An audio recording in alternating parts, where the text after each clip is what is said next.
La Hora Clave presenta A Fondo. Los actores que hacen la noticia en diálogo semanal todos los domingos. El periodismo sin barreras, buscando la verdad. A Fondo, con La Hora Clave, en el 90.1 de la W. Muy buenos días, son las 7 de la mañana en punto. Estamos iniciando una nueva transmisión a través de este recurso, que en este caso es la telemática. Vamos a conversar en este momento y durante estos próximos minutos con el doctor Marcos Molina. Él es infectólogo y director médico del Hospital Municipal de Cuenca y vamos a tratar algunos temas relacionados al coronavirus. Doctor, buenos días, qué gusto que nos acompañe a través de este espacio utilizando este recurso a propósito del aislamiento que todos los cuencanos, y bueno, en este caso, la gran cantidad de personas del mundo está a propósito de esto. Muy buenos días, muchas gracias por la invitación, Yamil Buestán, a las órdenes para conversar sobre este tema importante. Doctor, ¿qué deberíamos conocer a estas alturas cada uno de nosotros, las personas que están siguiendo esta transmisión, para que se pueda tomar en consideración nuevas recomendaciones? ¿Qué debemos saber del COVID-19 después de varias semanas que ya está presente en algunos países del mundo y por supuesto ha llegado a nuestro país? Bueno, es importante lo que ya se ha manifestado por medio de las autoridades, ¿no es cierto?, a nivel nacional y a nivel local. Es importante no salir de la casa, es importante no estar en contacto con personas que no conocemos, el lavado de manos, el utilizar o salir estrictamente cuando es necesario. Si es que el paciente tiene o si es que una persona que está en la casa tiene síntomas respiratorios, tiene tos, tiene dolor de garganta, tiene sensación de malestar, de decaimiento, tiene fiebre, inmediatamente comunicarse por medio del 171 o por telemedicina, que también tenemos esa opción para tratar de solucionar el problema. Lo importante es que el paciente o que las personas no salgan de la casa en estos días. Doctor, a raíz de que inicia esta pandemia y se va propagando por los distintos países del mundo, empieza la ciudadanía y también las distintas autoridades a tomar en consideración ciertas normativas que todos debemos asimilar. Que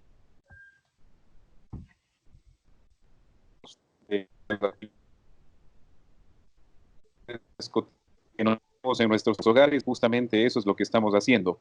¿Usted considera que esto puede ir mermando conforme pasa el tiempo la curva que hasta el momento se ha podido evidenciar en el país y por supuesto lo que estamos viendo en casos como el de Guayaquil, en casos como el de Quito y en casos como el de Cuenca, para centrarnos más en estos lugares?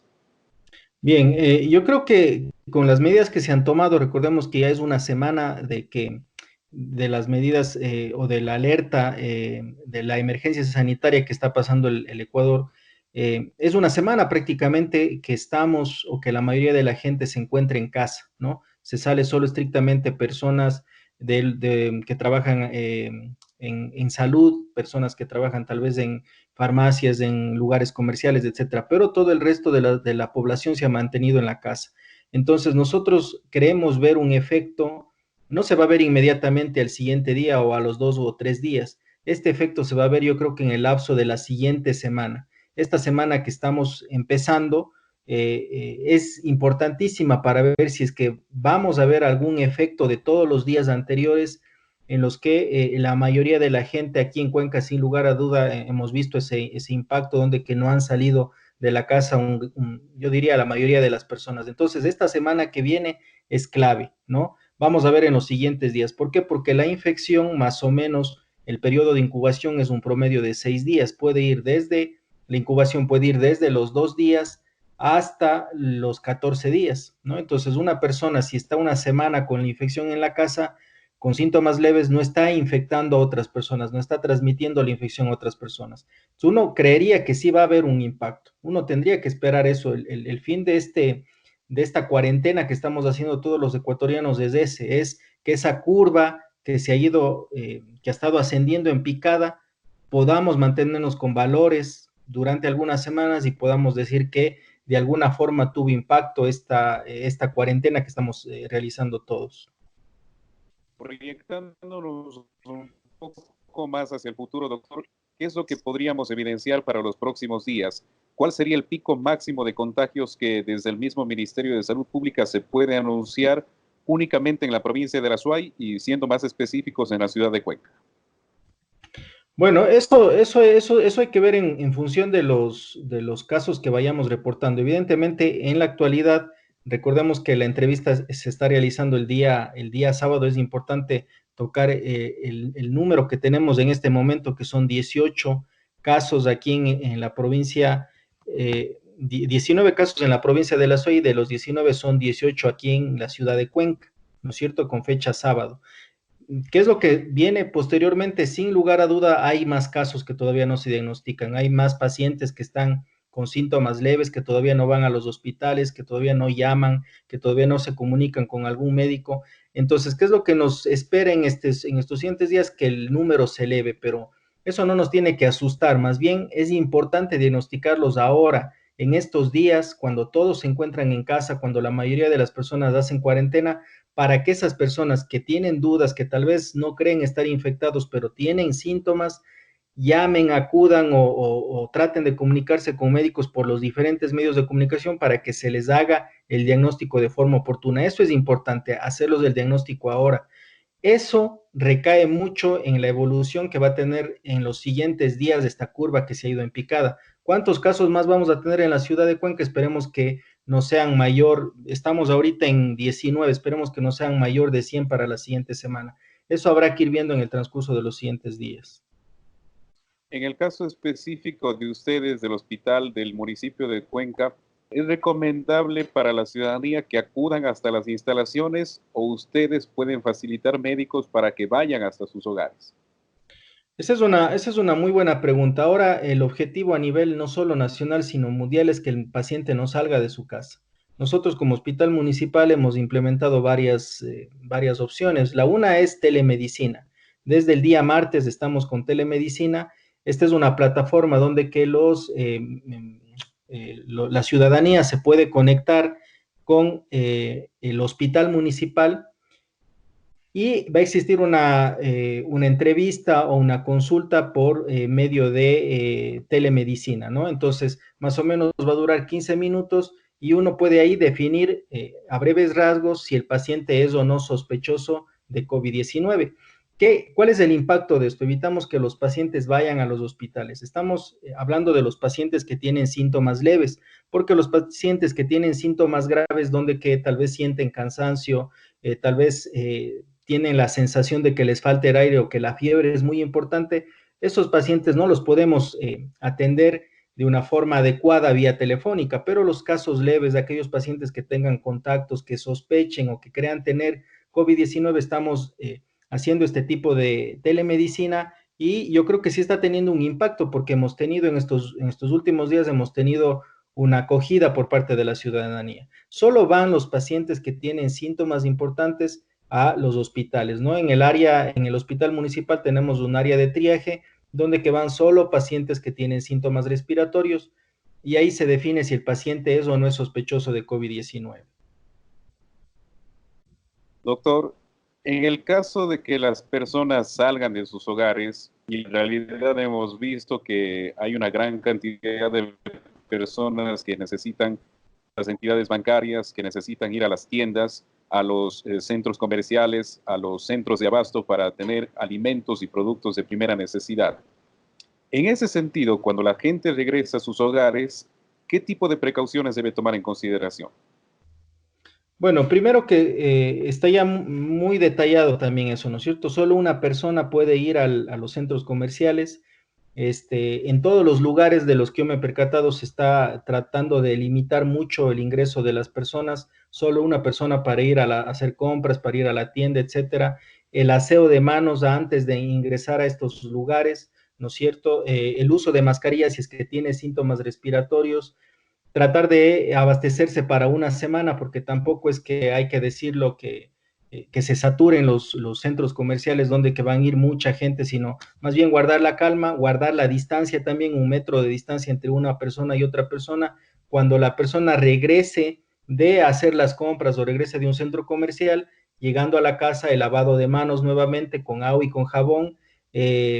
Recordemos que estos pacientes no se están yendo, que estas personas no se están yendo a los hospitales, no se están yendo a centros comerciales. Entonces, básicamente es eso, ¿no? El lavado de manos con agua y jabón, el mantener una higiene adecuada, si es posible cambiarse de ropa, lavar inmediatamente esta ropa con la que salió en la mañana, con la que estuvo durante todo el día en la mañana, para tratar también de mantener una higiene adecuada. Doctor, también es importante mencionarle a la ciudadanía qué tipo de máscaras hay en el mercado. A pesar de que ya se ha hablado mucho sobre este tema, todavía vemos a las personas utilizar distintos tipos de máscaras para salir al espacio público. ¿Se debe tomar en consideración algún tipo de precaución en torno a este tema? Claro, miren, es lamentable ver que mucha gente que va a los centros comerciales, que va a la farmacia, que va a las tiendas, se colocan máscaras gruesas que tienen el nombre de N95. Ese tipo de máscaras se las utiliza solamente en el ámbito de la salud, solamente en los hospitales, cuando hay pacientes sospechosos o con diagnóstico de COVID-19. Sin embargo, yo creo que todos hemos visto que la ciudadanía, mucha de la gente utiliza las otras máscaras, las N95. Incluso se ponen las máscaras faciales sin tener síntomas respiratorios, ¿no? Es muy difícil controlar todo esto porque todas las personas lo que buscan es protegerse, ¿no? Sin embargo, es importante mencionarles que las mascarillas de N95 no es necesario utilizarlas cuando uno va a un centro comercial, cuando uno va a una farmacia. Específicamente esas mascarillas son para el ámbito sanitario. Si es que el paciente tiene un poco de tos, tiene un poco de dolor de garganta, tiene estornudo, está muy bien utilizar la otra mascarilla, que es la mascarilla quirúrgica o la mascarilla convencional. ¿Por qué? Porque al tener tos, al tener un poco de estornudo, la mascarilla va a proteger a las otras personas, pero no necesitan la mascarilla N95. La mascarilla N95 es solo para el personal sanitario. Otra cosa importante que hay que indicarles a la ciudadanía es el uso de guantes. También nosotros vemos mucha gente manejando el auto con guantes, se va a la tienda, está con guantes. El lavado de manos no reemplaza el uso de los guantes. ¿Sí? Repito nuevamente, el lavado de manos no reemplaza el uso de los guantes. Si una persona sale a la tienda, antes de salir se lava adecuadamente las manos, ¿no es cierto? Se va a la tienda, se va al supermercado, hace sus compras, regresa y se lava las manos nuevamente con agua y jabón, no necesita el ponerse guantes. Los guantes son solamente cuando una persona va a examinar a un paciente sospechoso o que tenga diagnóstico confirmado de COVID-19. Esos guantes, esas mascarillas de N95 son necesarias en los hospitales, no fuera de los hospitales. ¿Qué pasa cuando las personas, a pesar de que tengan o no tengan guantes, acercan sus manos a la nariz? ¿Es peligroso hacer esto? Bueno, si una persona tiene síntomas respiratorios, no es prudente llevarse la mano a la nariz, a los ojos, sino si tiene síntomas respiratorios, ¿no? Por eso se trata de generalizar y no llevarse los dedos a los ojos, a la nariz, etcétera, ¿no? Si es que una persona hace eso, inmediatamente lavarse las manos. Ojo que nosotros no sabemos quién tiene o no síntomas respiratorios, entonces de forma generalizada son todos estos consejos, todas estas normas de no salir a la casa, de lavarse las manos, de no llevarse las manos a la nariz, a la boca, etcétera, para evitar contagios. ¿Por qué? Supongamos que una persona tiene síntomas respiratorios, tiene COVID-19, tiene un poco de tos, tiene un poco de moquera, tiene un poco de dolor de garganta, se lleva las manos a la boca, no se lava las manos y al momento de saludar, al momento de saludar a otra persona, puede transmitir la infección por medio del contacto, ¿no? Entonces, de ahí es la importancia de que nadie se salude de manos, de que nadie se lleve las manos a la cara, a la boca, a los ojos y el aseo de manos sobre todo. Sí, sí, al parecer se perdió un poco la conexión, pero estamos nuevamente, estamos al aire, estamos conversando. Le hago consulta que era sobre el acercar las manos a la nariz o a la boca. Usted nos estaba explicando algo al respecto. Sí, que una persona que tiene síntomas respiratorios, si se lleva las manos a la nariz, a la boca, puede transmitir esta infección por medio del saludo, por medio del contacto de otras personas. Entonces, la recomendación es generalizada, no llevarse las manos a la nariz, a la boca, y si es que una persona lo hace, inmediatamente lavarse las manos con agua y jabón. Si no tenemos agua y jabón a la mano, tenemos alcohol gel. Entonces, estas medidas son de prevención, mantener el distanciamiento social también, por lo menos más de 1 metro, y el uso de mascarilla yo le había manifestado que solamente es necesario cuando una persona tiene síntomas respiratorios. Las mascarillas N95 son para el personal de salud que trabaja en los hospitales. Muy bien, ahora al respecto de los hospitales, que bien usted menciona, se debe tener diferentes implementos que son necesarios utilizarlos, sobre todo para la seguridad del mismo personal médico. En el caso de ustedes, ¿qué tipo de medidas han adoptado para que el personal esté trabajando con toda la seguridad necesaria y que no se diga lo que hemos visto a través de las redes sociales, a través de fotografías y a través de audios también, de hecho, que difunden varios médicos que trabajan en diferentes hospitales, que no se les está otorgando los necesarios para poder trabajar? Bien, bueno, en esto sí hay que ser muy claros, ¿no? Y seguir los lineamientos de la Organización Mundial de la Salud. ¿Qué nos dice la Organización Mundial de la Salud? Un paciente que presenta sospecha o confirmación de COVID-19 y que llega al hospital, ¿cómo lo tiene que recibir el personal sanitario? El personal sanitario necesita una mascarilla N95 si el paciente tiene sospecha o confirmación de COVID-19, sobre todo cuando está expulsando gotitas respiratorias, ¿no? O propagación de gotitas o en forma de aerosoles. Entonces, ahí sobre todo es la N95, ¿sí? Por ejemplo, si tiene tos, si es que el paciente se le va a hacer un hisopado y se le va a tomar la muestra para hacer el diagnóstico, o si es que el paciente se va a someter a algún procedimiento, es importante ahí la mascarilla N95, 1. 2, la bata, ¿sí? De manga larga, que sea antifluidos. 3, los guantes, ¿sí? Que tienen que estar obviamente colocados sobre las mangas de las batas. 4, el uso de gafas de protección, o en su defecto existen unas viseras que nos van a proteger completamente para evitar que gotitas respiratorias que el paciente emana llegue a las conjuntivas a nivel ocular, ¿sí? Es opcional también, no está de más decirlo, el uso de los gorros, el uso de zapatos quirúrgicos también se puede utilizar, ¿sí? Esos son los implementos necesarios, esos son los implementos que rigen y que demandan que utilicemos cuando nos presentamos con un paciente que tiene sospecha de COVID-19. Esto está regulado por la Organización Mundial de la Salud. Ahora, hemos visto nosotros en otros lugares, en otros hospitales a nivel mundial que se ponen un overol como protección. La Organización Mundial de la Salud no hace énfasis en el overol en pacientes que tienen COVID-19. El overol, que es un traje un poco más que cubre todo el cuerpo, ese overol se utiliza para otras enfermedades, como por ejemplo el ébola, ¿no? Sin embargo, hay algunos hospitales que han utilizado esta medida que de todas maneras protege evidentemente, pero con que un hospital tenga guantes, mascarilla N95, bata de manga larga, la protección ocular con las gafas que protege la conjuntiva ocular, el gorro y las botas quirúrgicas, con eso el paciente, con eso el personal, el médico que atiende al paciente se encuentra protegido. ¿Qué pasa cuando yo atiendo a un paciente? Todo lo que estoy colocado después de atender a ese paciente me lo tengo que retirar y lo tengo que desechar.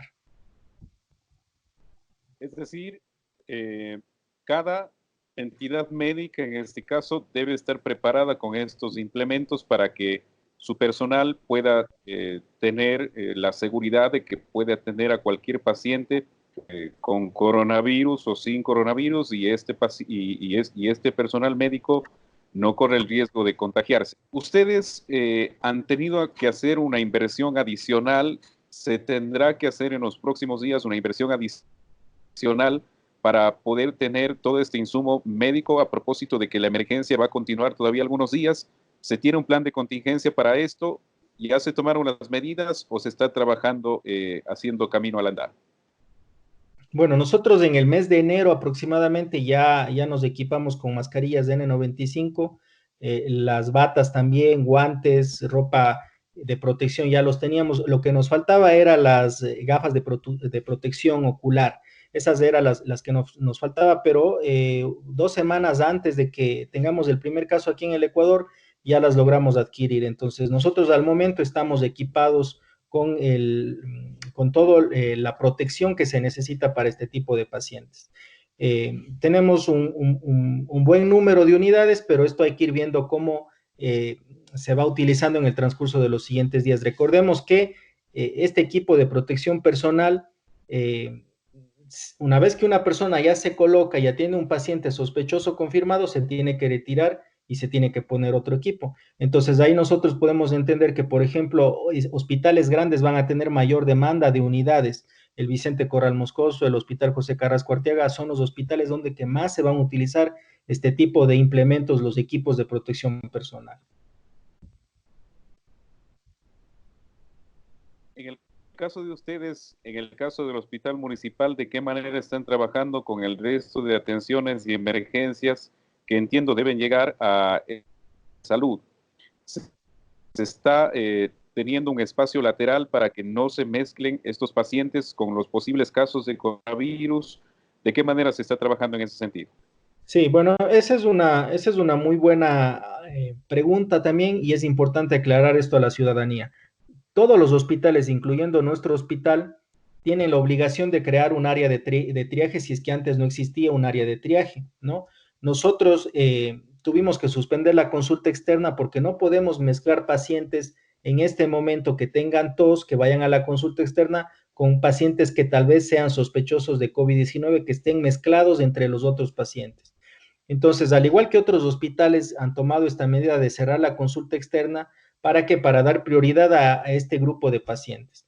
Nosotros tenemos un área de triaje que está separada del área de emergencia. En el área de emergencia van todos los pacientes que por alguna u otra razón tienen síntomas. No le escucho muy bien lo que me preguntó, pero le decía que son los pacientes que vienen por otra razón. Por ejemplo, pacientes que tengan gastroenteritis, pacientes que tengan alguna infección en la piel, pacientes que presenten otros síntomas, ¿no? Como por ejemplo diabetes descompensada, presión alta que esté descontrolada, etcétera, ¿no? Esos pacientes que no tienen síntomas respiratorios van al área de emergencia. Todo paciente que tenga síntomas respiratorios agudos va a la zona de triaje, de tal manera que está separada las dos áreas, ¿no? El área de emergencia y el área de triaje están en diferentes lugares, a una distancia muy prudente para no mezclar este grupo de pacientes. Ahora, en el caso de que sea necesario que ustedes tengan que derivar personal médico para atender otro tipo de patologías no relacionadas con el COVID-19, ¿se está atendiendo también de esa manera o únicamente se ha dejado a la telemática también para este tipo de servicios? Bueno, con el cierre de la consulta externa se priorizó médicos que solamente se están dedicando a la zona de triaje. Es un grupo de médicos, ellos no se mezclan con los otros médicos de emergencia, ni de hospitalización, ni de quirófano, ¿no? Es un grupo de 4 médicos, son 4 médicos que en este momento están haciendo guardia en triaje, van a estar así 2 semanas, y luego vienen otros 4 médicos que van a estar por 2 semanas más. Ellos no ven otros lugares, no van a otras áreas que no sea triaje. Los médicos de emergencia se mantienen en emergencia, no se mezclan ni tampoco rotan a la zona de triaje, están completamente separados. Lo que no estamos viendo en este momento es consulta externa, ¿no? Estamos tratando de ver esto de telemedicina para ayudar en cierta forma a la población, orientar sobre lo que estamos pasando ahora con esto de la pandemia, pero no es prudente en este momento consulta externa. Si es que un paciente tiene alguna situación y que desea acudir al área de emergencia, lo vamos a atender en el área de emergencia, pero no lo vamos a mezclar con la zona de triaje, si es que necesita algún tratamiento o algo, ¿no? Entonces, esos pacientes estamos tratando de atenderlos en la zona de emergencia. Hasta el momento, hasta el día de hoy, ¿han tenido ustedes un paciente sospechoso de coronavirus que ha sido atendido en el hospital municipal? Sí, hemos tenido, bueno, hasta la fecha de hoy hemos tenido 3 pacientes sospechosos, estables los 3. ¿Qué hacemos con esos pacientes? Inmediatamente notificamos al Ministerio de Salud Pública. Ese paciente, al estar estable, se va a su casa, ¿no es cierto? Le indicamos que tiene que mantenerse aislado y el Ministerio de Salud Pública lo que hace es verificar la información que nosotros le entregamos y enseguida un personal del Ministerio de Salud Pública va y le toma la muestra, el hisopado nasal, el hisopado faríngeo, para confirmar si tiene o no tiene coronavirus. Hasta el momento hemos tenido pacientes sospechosos, pero pacientes estables.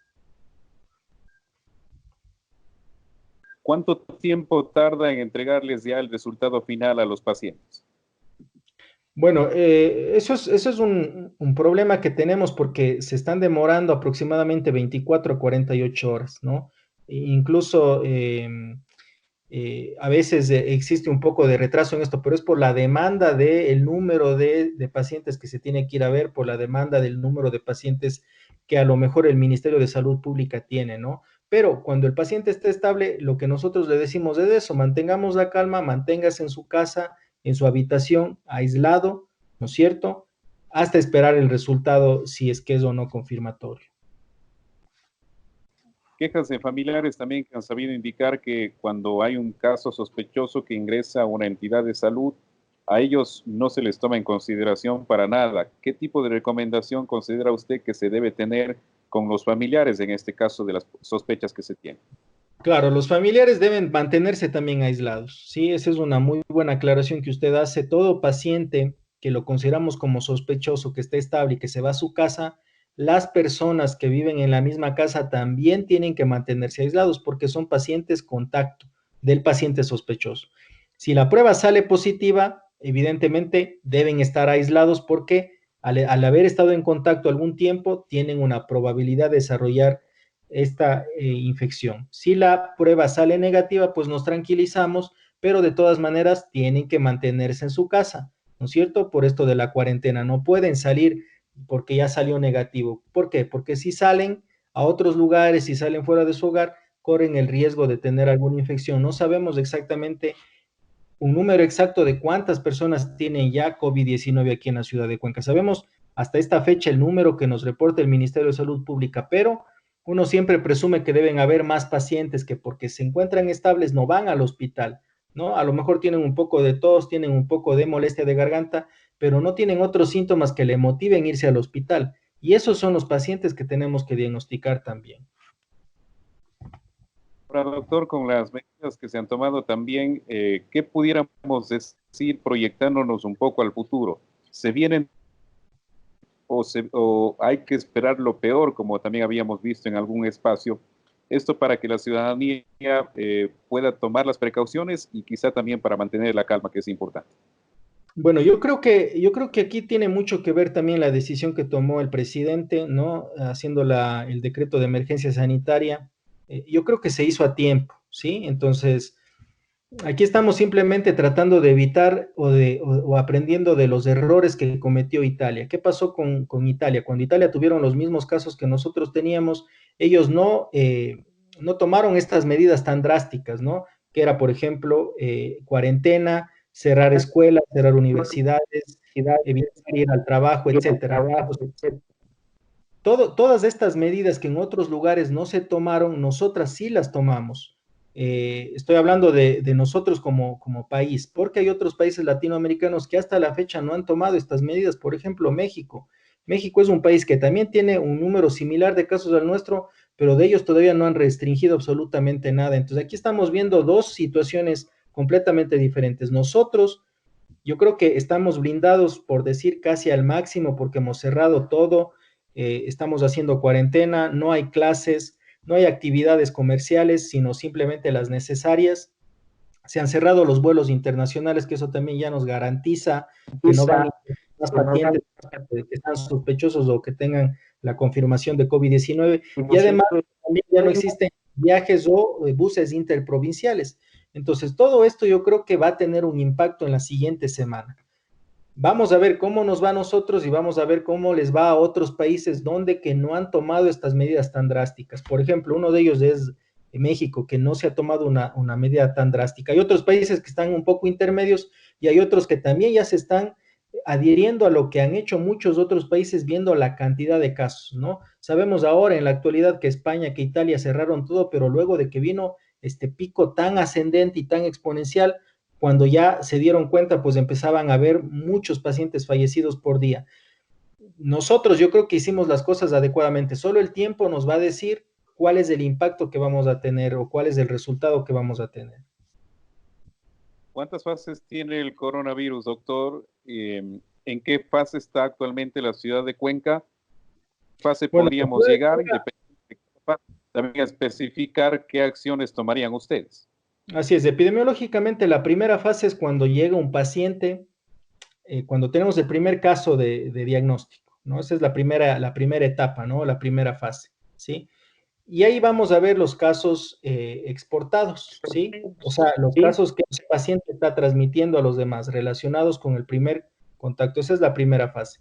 La segunda fase es cuando ya los casos están relacionados con el primero y la tercera es cuando ya tenemos los casos comunitarios. Por ejemplo, actualmente Guayaquil ya está en una fase 3. ¿Por qué? Porque ya se tienen casos comunitarios, ya el virus está en la comunidad.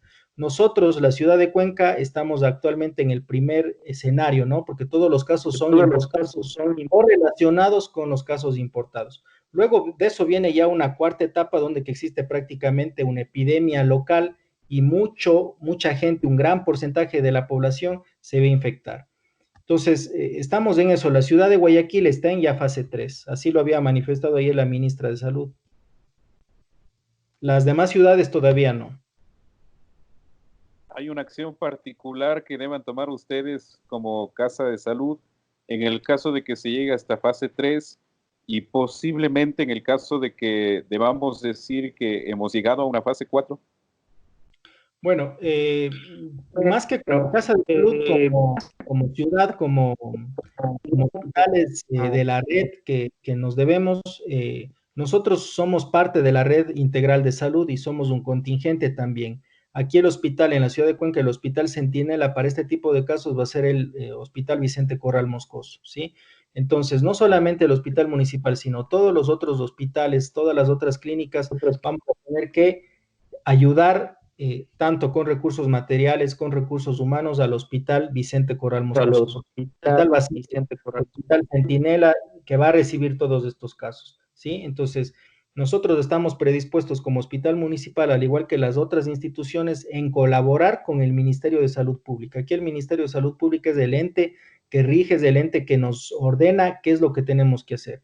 Como hospital municipal, toda la apertura y toda la colaboración que nosotros podamos dar al Ministerio de Salud Pública. Por ejemplo, estamos haciendo telemedicina, estamos ayudando a descongestionar los diferentes áreas de emergencia para que estos pacientes que se encuentran estables, que se encuentran con síntomas leves, no vayan al Vicente Corral Moscoso, no vayan a la emergencia del José Carrasco Arteaga, no vengan a la emergencia del propio hospital municipal, porque se los puede atender por medio de telemedicina, averiguar sus síntomas y tratar de mantener la calma y de orientarles en lo que podamos orientarles, ¿no? Ya si el caso amerita que venga al hospital, pues también se les comunica eso.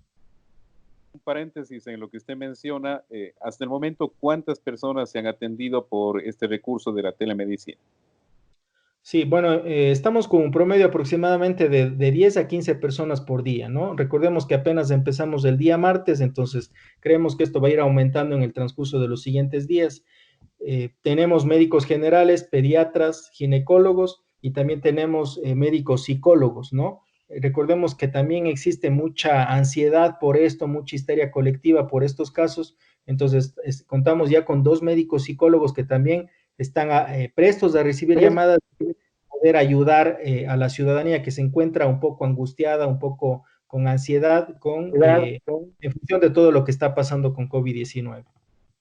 ¿Han recibido ustedes alguna disposición en el caso de que ya empiece a funcionar el centro de alto rendimiento como espacio que acoge a las personas contagiadas con coronavirus? ¿Tienen alguna información al respecto? Bueno, la información que se ha dicho en la prensa, que se ha dicho en la radio, en la televisión, que este va a ser un lugar donde que van a ir pacientes que se encuentren estables, pero que de alguna forma necesitan cuidado, ¿no? Entonces, tenemos esa información, no sabemos con mayor detalle cuál va a ser la ruta a seguir, ¿no? Todavía no nos han informado, pero estamos prestos a colaborar.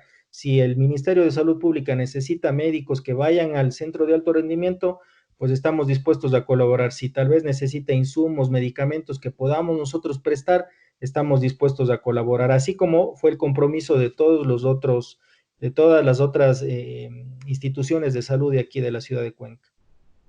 Finalmente, doctor, una perspectiva de su parte y personal sobre todo el sistema de atención médico en la provincia de La Suay. ¿Está, según su criterio, funcionando de manera adecuada? ¿Quizá está colapsando un poco o no hay problema alguno para poder atender a las distintas emergencias que se tienen?